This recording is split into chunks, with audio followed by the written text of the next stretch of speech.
अंजलि स्वई खोर्धा जिला सबर संघर कार्यकारी सभापति एवं ऑल ओडिशा यूनाइटेड फोरम कार्यकारी सभापति।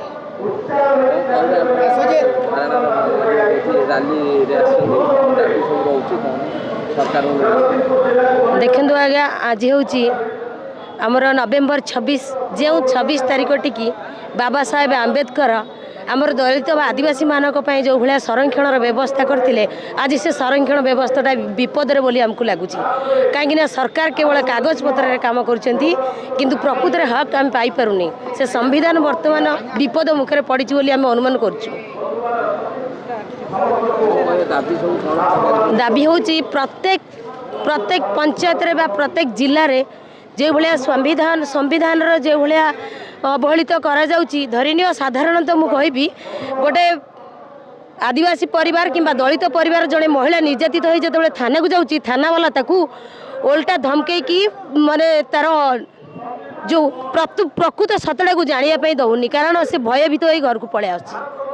तेणु से निजर भयटा को निजर सत्यटा को से प्रकाश कर पारुनी तो जदि किए आमर 10 पूरा दलित संगठन होगी जाऊँ तो लीडर जदि से मुह खोले आरेस्ट करा जाउची तो विभिन्न प्रकार भयभीत करा जाउची निश्चिंत भाव में बर्तमान आम आमर ऑल ओडिशा दलित वाला सबू संख्यालघु वाला समस्ते आम एकाठी अच्छु बर्तमान आगामी दिन रही आमर ठीक रे संविधान अनुसार कार्यकारी करा जाऊ आदिवासी मानक जमी पट्टा दि जाऊ एवं तांकर जेकोसी केस बा अधिकार गुड़िक ठीक समय कार्यकारी करा जाऊ। मनोरंजन जेना कार्यकारी अध्यक्ष मूल निवासी यूनाइटेड फोरम।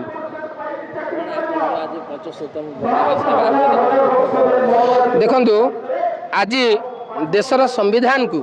75 वर्ष पूरण कराई आम समस्त भारतवासी गर्व एवं गौरव जो संविधान आमको शांति अहिंसा समाजवादी धर्मनिरपेक्षता न्याय स्वतंत्रता समानता एवं भातृत्व सह एक सुस्थ धर्मनिरपेक्ष राष्ट्र गठन मंत्र देइछि अधिकार देइछि प्रस्तावना रे भारतवासी बोली आमको उत्सर्गना कराई से संविधान को संविधान प्रदत्त स्वतंत्र अधिकार को क्षुण्ण करा जाइछि एससी एसटी ओबीसी मानकर जाति जनगणना अनुसार से संख्यानुपातिक संरक्षण दि जाए ना जेहेतु एससी मानू आदिवासी मानू दलित मानू हजार हजार वर्ष धरी डिप्रेस करा जाई रखा जाइतिला तेणु से संविधान स्वतंत्र अधिकार देइतिला बीजेपी सरकार आसिला परे पीओ एक्ट हो बा चाकरी क्षेत्र जो रिजर्वेशन हो प्रमोशन रिजर्वेशन हो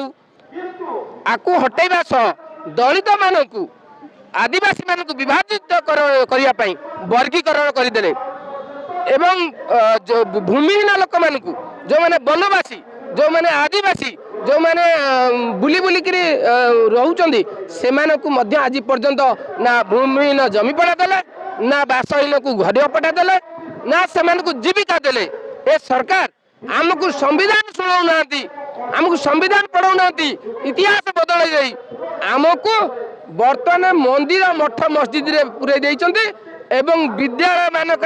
इतिहास को बदल देउचंती एवं देखिए रंग बदलैला परी ए सरकार दलित मानकर विकास को रंग बदल दे नष्ट करने बसचंती तेणु समाजवाद को हटाइवाई जो प्रस्तावना रखिंट आम घोर विरोध करने सह भारत हूँ धर्मनिरपेक्ष समाजवादी गणतांत्रिक राष्ट्र तेणु तार समाजवाद को बचाई रखापी तार प्रस्तावना जो मूलपिंड को बचाई आज 10,000 वृद्ध एससी एसटी ओबीसी माइनॉरिटी लोक मैंने आज राज्य राजधानी